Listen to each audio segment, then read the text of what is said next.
Before we get started, no, happy Thanksgiving. Happy Thanksgiving, everybody. Happy Thanksgiving. And you also, thank you.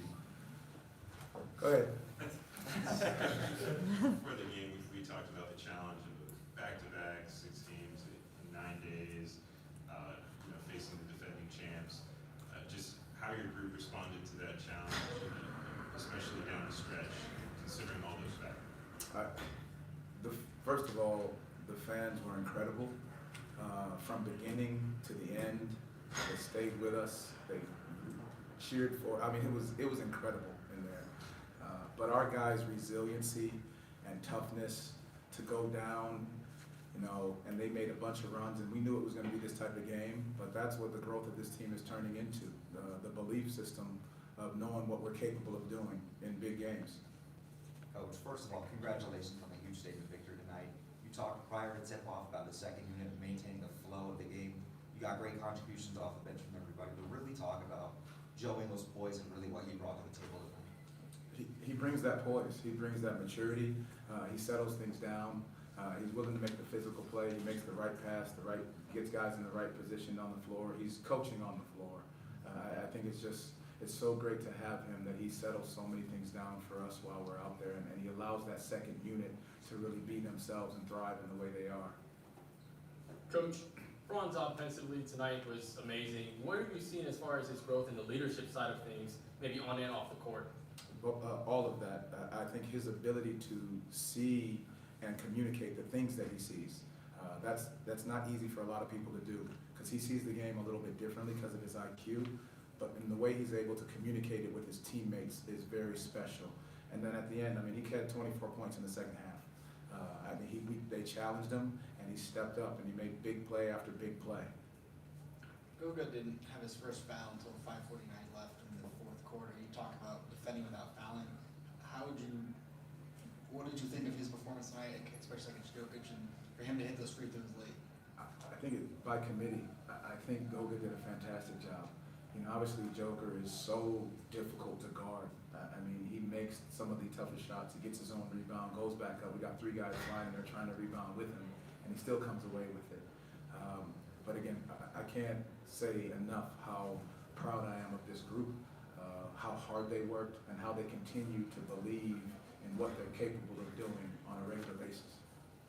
You mentioned the leadership that you saw from Franz late, but it really felt like it was everyone that had a hand in it. That last group, none of the veterans are kind of with that group, or none of the older veterans are with that group. What does it say, or what did you see from the team to be able to kind of figure things out and find ways to get stops and get those shots to close out a game like this? Philip, I'm glad you said that. This is their team. I think that's what we've talked about from the beginning of the year. This is their team. When you start to take ownership of your defense and your identity, when you start to not care who gets what shot, when, where, that's the ownership that this team has. And they all embrace it. I don't know if you saw it down the stretch, but Franz had just scored 2 or 3 times in a row. The next time down, he called a play for Paulo because he saw something. That is big, and that's leadership, and that's not caring who gets the credit, because in the win, everybody thrives. Jamal, you talked about before the game about how you were going to guard Joker. You also talked about it's their team, it's a group of work. It seemed like every time a ball got into the paint, it was a swarm of players swatting, scraping, everyone going after the ball. Can you talk about that? Because you had a lot of stops, a lot of loose balls after that kind of play. In the second half, Yeah. I think in the first half we didn't do as great a job as we could have done with defending without fouling. We swiped down a little too many times, gave them a couple baskets at the end of shot clocks where we bailed them out. But in the second half, we did a very good job of just making sure that he saw bodies, that shots were difficult. Now he's still going to get the points that he's capable of getting, and he's going to hit some tough ones. But I think we kept our resolve about us to make sure that they were all difficult, but we had finished possessions way better in that fourth quarter. Coach, Nuggets played a near flawless game. Nikola Jokic had a 30-point triple-double. Michael Porter Jr. Shot the ball really well. They shot 43% from 3. They had 17 offensive rebounds. Can you talk about how this Orlando Magic team overcame the Nuggets and some of those things tonight? The trust and the belief that these guys have in one another. It can easily go one way, with the stats that you just rolled off.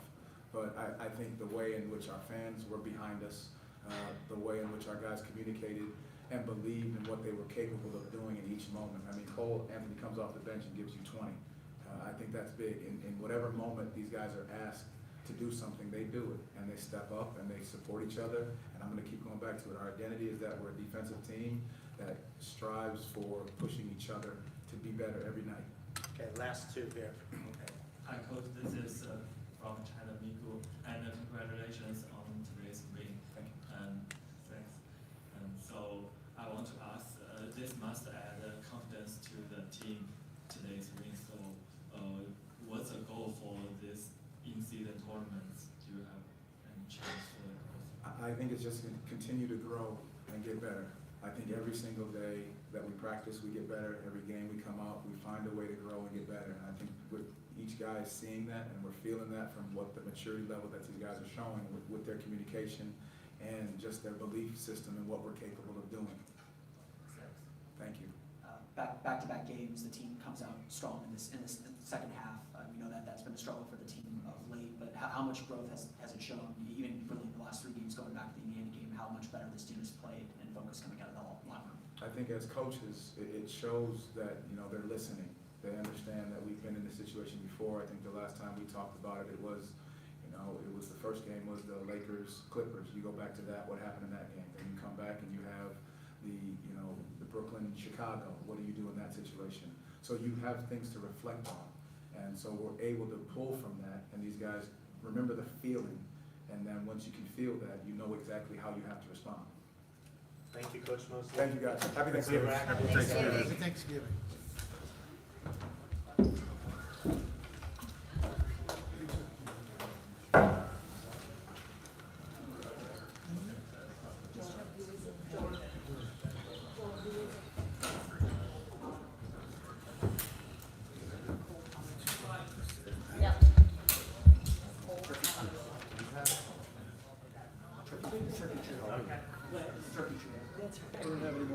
Do we have 2 more? We have 3 mics, Tink. You want 3? They're take off. I can put the tag. You guys got early deadlines, man. Jason does. My deadline is at 2:30. Yeah. Yeah. We're all internet. Make it worse. You have another flag? I don't have another. You don't have another flag? I have one. That's what I was gonna get. You're fine. This is the trade. You're fine. This is the trade.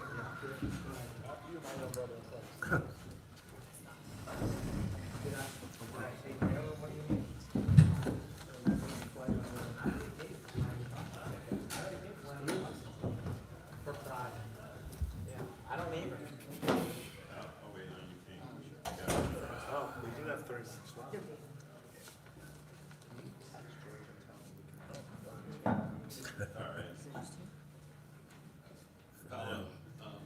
You guys had 6 games in 9 nights, back to back, going up against the defending champs. That's no easy task.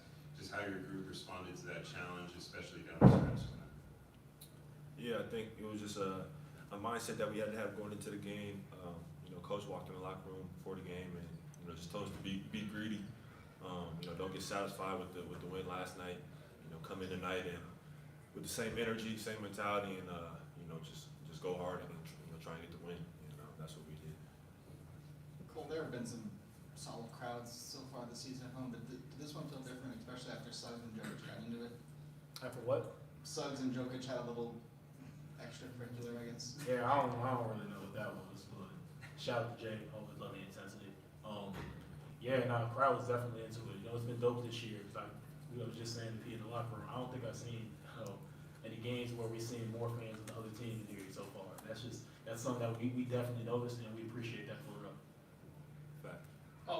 After one of the and ones late in the fourth quarter, you guys got into a huddle really late in the game. What was said in that huddle to maybe get the win out late in the game? Whose and one was it? I think it was your and one. Was it Fromm? I don't remember. I'm trying to think back to what. We had a few huddles when they were we huddle every time, so it was like stay the course. yeah, we was just telling each other, man, like stay solid. Obviously we went up 3 or 4 points, and we knew it was gonna be Jokic down the stretch. so we didn't want to, give up any easy looks, especially from the three. And so that was kind of the main focus, was taking the 3-point line away, and just making it tough on Jokic. Obviously, he can get kind of wherever he wants, but you just want to make it challenging and put up a fight. Hey, shout out to Goga. He did a great job guarding. I meant to show him some love. Yo, Goga been last balling, dog. We ain't shout him out last night. Gotta give Goga some love. Dog. Powell, just kind of building off of that, Coach said here that you guys have really taken ownership of this team, and that was one of the big things that you showed during the stretch run to close this game out. How empowered do you guys feel to kind of solve problems and figure things out? And you mentioned that you guys huddle a lot to kind of calm each other down, but what is that process like in the heat of the moment to have the confidence to close a game out like this? Yeah, I think, like you said, just ownership.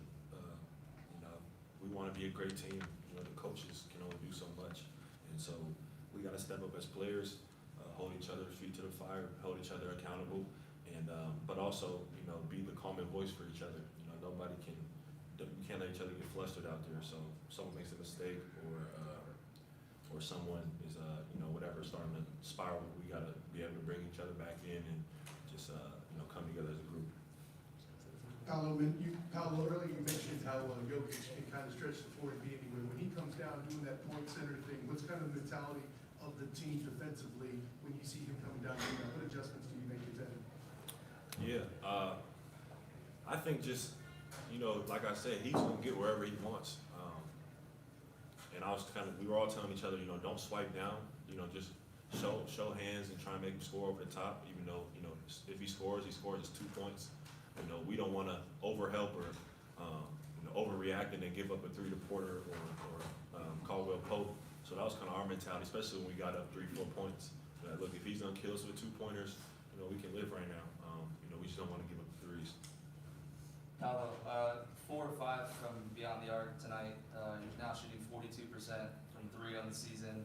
It makes the defense respect you a little bit more from downtown and gives you more room to operate going to the bucket. Can you talk about your growth from the 3-point line and just how that opens up your game for you?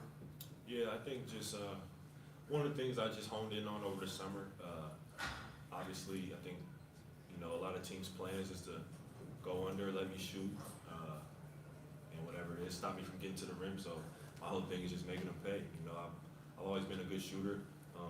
And so just believing in it and then taking the right ones too, the ones that are in rhythm, the ones that feel good.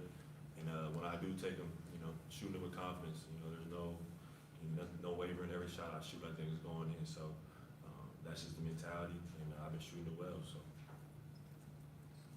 we saw just either of you, we saw Jalen and Goga hit some clutch free throws there down toward the end of the game there to seal it. Just what does it say about those guys to kind of step up in those moments to take those shots?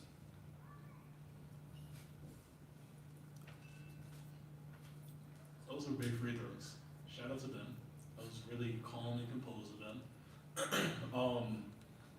Yeah, we've been working on our free throws as a unit. I think we had some struggles earlier in the season, and I'm glad that we got that together. It's good stuff. yeah. Cole, second unit came in, or especially early in the fourth quarter, really kind of brought the team back into the game. That second unit's been maybe solid all season, but how important has it been to kind of have that energy coming off the bench?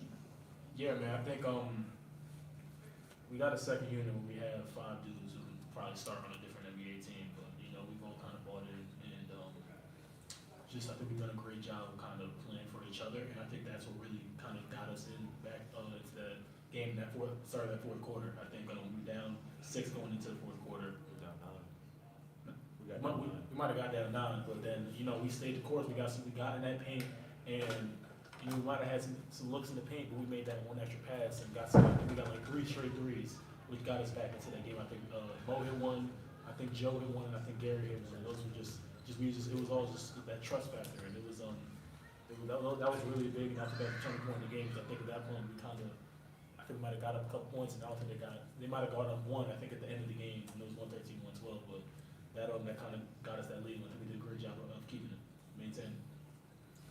Thanks, guys. All right, we'll be back. Happy Thanksgiving. Happy Thanksgiving.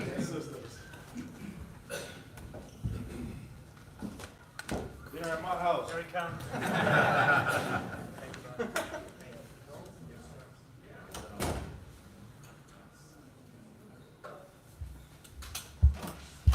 Franz is coming right now.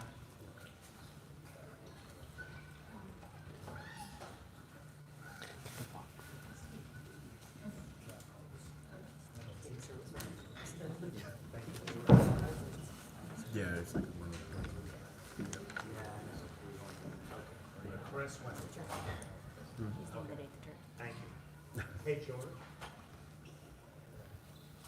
That's fine. No, that's good. On the second night of the back-to-back, 6 games in 9 nights, going against the defending champs, all that, makes for a difficult task. Just talk about your guys' ability to step up to that tonight and close this one out with a win. Yeah, I think it's just our energy level, our effort each night.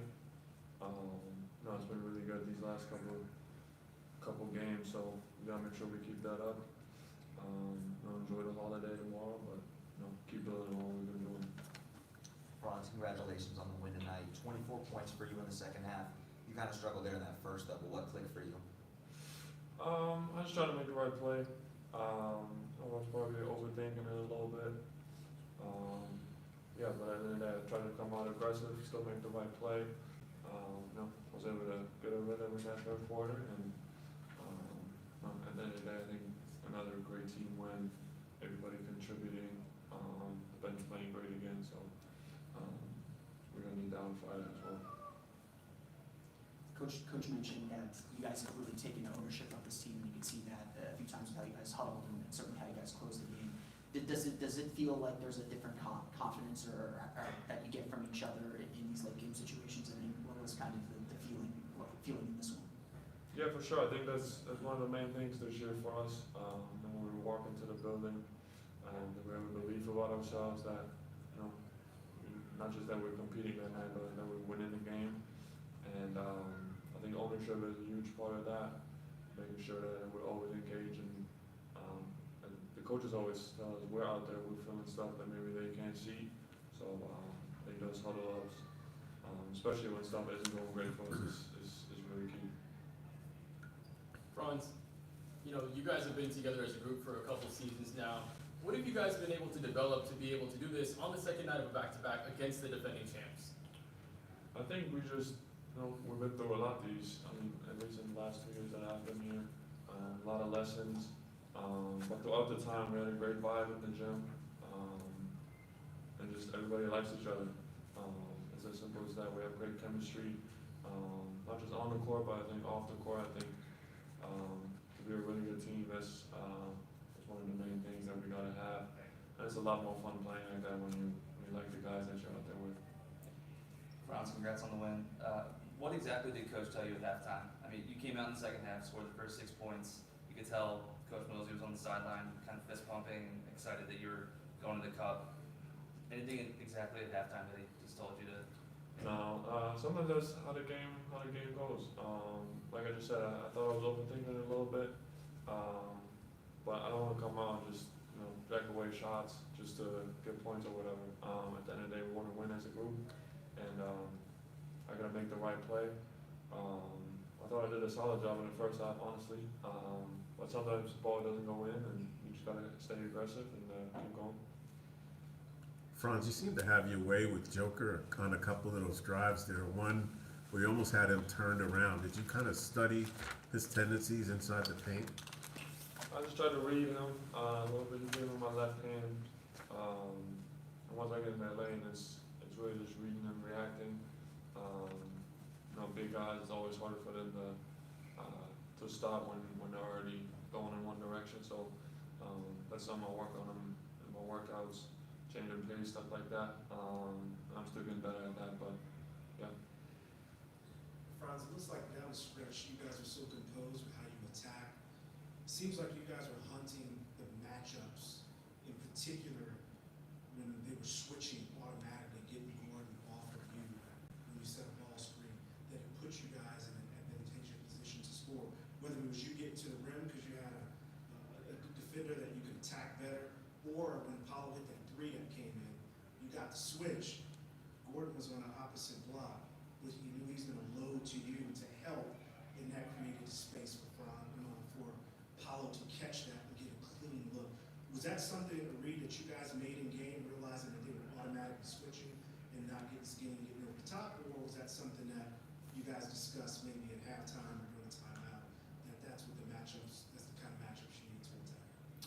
I mean, that's definitely a thing at the end of the game. You know, that you're trying to get certain matchups or go away from certain matchups. Like you said, Aaron Gordon is a great defender. You know, probably not the best to just go one-on-one against him at the end of the game. But a lot of the teams, you know, go to their switching package towards the end of the game. So that's not necessarily something that's particular to Denver. But yeah, we try to have a plan at the end of the game, not just, you know, free flow. And then we did a really good job. That's honestly one of the biggest things we've been getting better at when it compares to last year, where we're in a lot of these situations and then couldn't close out games. Thank you, Franz. Thanks, Thank you, everyone.